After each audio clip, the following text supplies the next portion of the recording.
ഇങ്ങനെ ഏറ്റുചൊല്ലി പ്രാർത്ഥിക്കാം. കർത്താവായ യേശുവേ, അങ്ങയെ എൻ്റെ ജീവിതത്തിൻ്റെ ഏക രക്ഷകനായി, ഏക ദൈവമായി, ഏക കർത്താവായി ഞാൻ വിശ്വസിക്കുകയും ഏറ്റുപറയുകയും ആരാധിക്കുകയും ചെയ്യുന്നു.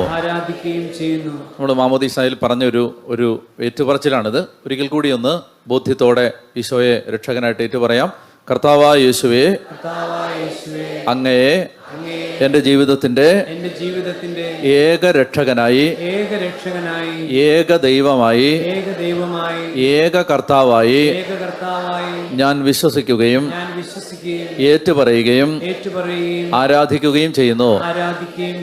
സാത്താനെയും അവന്റെ സ്വാധീനങ്ങളെയും ഞാൻ ഉപേക്ഷിക്കുന്നു. Hallelujah, hallelujah. ജ്ഞാനവും